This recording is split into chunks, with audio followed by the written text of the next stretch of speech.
조연출이 너 뭐 시켜준대? 쏠쏠. 말이야. 이 시간.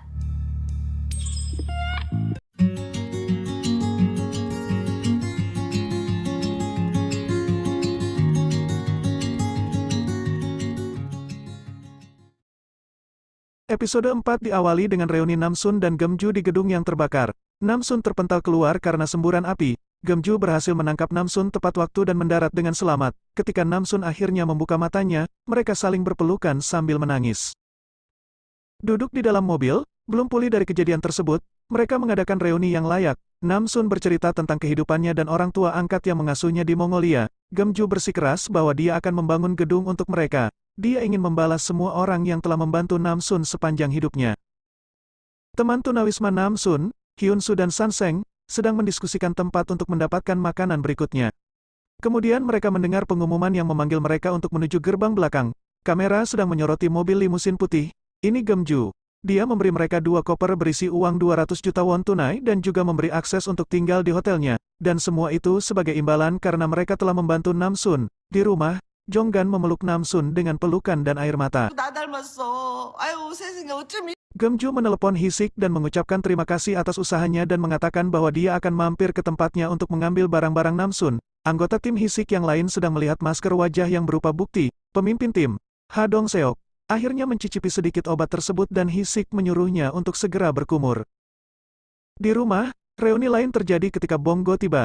Dia dan Namsun berpelukan dan dia kemudian diperkenalkan dengan Nam-in, adik kembarnya. Sementara itu, Huaja yang melarikan diri sebelum kedatangan Namsun tetap bersikap tenang saat polisi mencarinya karena penipuan. Hisik dan timnya harus memilah sejumlah besar data dari telepon pengedar narkoba. Hisik membuat kesepakatan dengan tim kantor polisi setempat dan mereka setuju untuk bekerja sama. Kembali ke rumah, Gemju memberitahu Namsun aturan yang berhubungan dengan kekuatannya, bahwa dia hanya bisa menggunakannya untuk kebaikan, kalau tidak dia akan kehilangannya. Setelah Gemju pergi, Namsun menelepon orang tua angkatnya. Dia mengatakan kepada mereka jika dia telah menemukan keluarga kandungnya dan dapat menggunakan kekuatannya dengan baik di Korea. Jonggan membawa Gemdong ke dokter karena dia terus-menerus merasa lelah dan ingin berbaring. Dokter muda itu setuju untuk membuatkan tonik yang kuat untuknya. Dia sepertinya meninggalkan kesan yang baik pada Jonggan. Di luar, dia menggendong Gemdong di punggungnya karena dia kelelahan.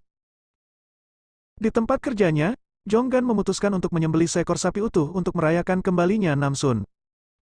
Namsun mengembalikan tongkat emas itu kepada keluarganya.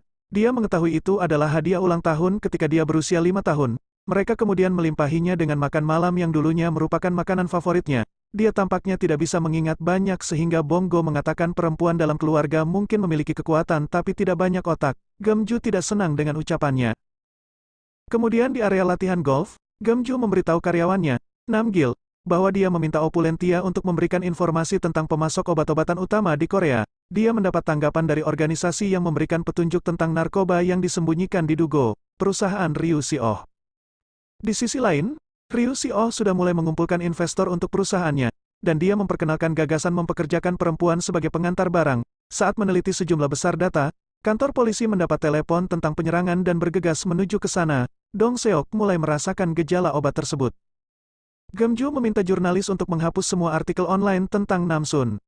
Sebaliknya, dia menyuruhnya untuk fokus menulis artikel tentang penggunaan narkoba di Gangnam dan menyebarkannya. Sementara itu, Huaja yang menjadi buronan polisi, mendapat kartu identitas palsu dari salah satu anak buahnya. Untuk saat ini, dia menjual banyak barang pemberian Gemju agar dia punya uang untuk membayar anak buahnya. Tapi dia masih membutuhkan pekerjaan. Dia melihat iklan tentang Dugo yang mempekerjakan staf pengiriman. 여자를 쓰려고 하지? Di kantornya, Ryu Si-oh mengungkapkan bahwa dia mencari wanita yang kuat, terutama gadis yang dia lihat di bandara ketika memberhentikan laju pesawat untuk memastikan apa yang dilihatnya apakah nyata. Di kantor polisi, gejala dari obat itu membuat Dong Seok tampak sangat bahagia. Hisik dan rekannya tidak tahu apa yang harus dilakukan. Kemudian Hisik mendapat panggilan telepon dari Namsun untuk mengucapkan terima kasih atas segalanya dan memintanya untuk makan bersamanya. Dia setuju dan perasaannya mulai berdebar-debar. Namsun minum-minum bersama Hyunsu dan Sanseng di taman dekat Sungai Han. Namsun dan Hyunsu kemudian menuju ke lokasi syuting di mana asisten sutradara menawarinya pekerjaan untuk peran figuran. Saat pemeran utama menghina Hyunsu, Namsun melawan aktor tersebut. Sementara itu, Hisik mendapat telepon dari ibunya. Di penjara, seseorang mengunjungi pria botak pengedar narkoba dan meninggalkan masker di atas meja dalam jangkauannya. Malam itu, Gemju tiba di apartemen Hisik untuk mengambil barang-barang Namsun. Dia memintanya untuk memberitahunya apa yang dia butuhkan karena dia ingin membalasnya. Ia mengaku ingin menangkap dalang kasus narkoba yang ia tangani. Dia kemudian mengeluarkan amplop uang untuknya. Ibu Hisik masuk pada saat itu dan melihat mereka bersama. Langsung berasumsi bahwa dia adalah seorang sugar mommy. Dia memukulnya karena memiliki wanita seusia orang tuanya, tapi Gemju menjelaskan dan berjalan pergi dengan membawa tas Namsun. Saat Ibu Hisik memeriksa cek dengan 9 angka, dia ternganga. Sesampainya di rumah, Gemju memikirkan kata-kata Hisik dan mengirim pesan kepadanya, mengatakan bahwa dia mendengar tentang keberadaan narkoba di Dugo. Pria pengedar narkoba ditemukan tewas setelah menerima masker dari orang yang mengunjunginya di penjara. Hisik mendapat kabar tersebut dan juga mendengar tentang masker wajah ditemukan bersamanya. Dia kemudian mencari informasi di internet tentang perusahaan itu. Benar saja, perusahaan itu menjual masker secara online dan memberitahu Dong Seok bahwa dia mungkin perlu melakukan penyamaran. Namsun melakukan makeover dan bahkan memotong pendek rambutnya. Dia mengenakan pakaian yang dipilihkan Gemju untuknya. Gemju kemudian bertanya pada Namsun apa yang ingin dia lakukan sekarang. Gemju memintanya untuk bersekolah tapi Namsun tidak yakin. Karena ketika dia datang ke Korea hanya fokus untuk mencari orang tuanya. Pada akhirnya, Namsun mengatakan dia ingin melakukan sesuatu untuk membantu orang. Dia kemudian mendapat telepon dari Hisik yang akan dia temui untuk makan bersama. Gemju memberitahunya kalau itu terdengar seperti kencan. 밥 먹고 올게. 희식이랑. Saat Namsun tiba di restoran, Hisik terlihat sangat terkejut dengan penampilannya. Dia memujinya cantik dan juga memberitahu Namsun bahwa dia akan menyamar untuk sementara waktu. Namsun ingin bergabung dengannya. Dia awalnya tidak mengizinkannya tapi kemudian setuju ketika diingatkan tentang betapa kuatnya dia saat membengkokkan sendok garpu dengan mudahnya. Di tempat lain, Huaja telah lebih dulu mengambil pekerjaan di Dugo dengan nama An Eng Ji. Kami kemudian melihat Hisik dan Namsun diwawancarai oleh kepala gudang Dugo. Mereka dipekerjakan sebagai pekerja magang. 열심히 하겠습니다. 감사합니다. Di kantor polisi, mereka menemukan dompet kripto yang terkait dengan akun pengedar narkoba tetapi sudah dikosongkan. Di saat yang sama, Dong Seok sepertinya tidak bisa menghilangkan dahaganya dan terus minum air. Di lain tempat, Jong Gan memberi Gemdong sup obat. Dia juga membuatkan untuk Nam In dan mengantarkan ke kafenya. Di sana ia akhirnya bertemu barista baru, Seo Jun Hee. Dia menyukainya pada pandangan pertama dan meyakinkan dia untuk minum kopi bersamanya. Saat menyeruput kopi, dia memuji aroma kopinya dan kemudian saling bertukar cerita. Barista itu mengatakan jika istrinya meninggal 5 tahun lalu, dan Jong Gan juga mengatakan suaminya sendiri meninggalkannya 10 tahun yang lalu. Di sisi lain, Hisik dan Namsun dipasangkan untuk bekerja. Namsun terlibat pertengkaran dengan supervisor saat dia berbicara kasar padanya. Namsun memamerkan kekuatannya dan dia segera tunduk padanya. Saat mengangkat barang, Huaja melihat Namsun. Dalam perjalanannya, Namsun dan Hisik mengobrol tentang bagaimana mereka mencoba menyusup ke gudang nanti malam untuk mencari narkoba. Tiba-tiba, Namsun melihat wanita yang menipunya sedang berjalan dengan seorang pria.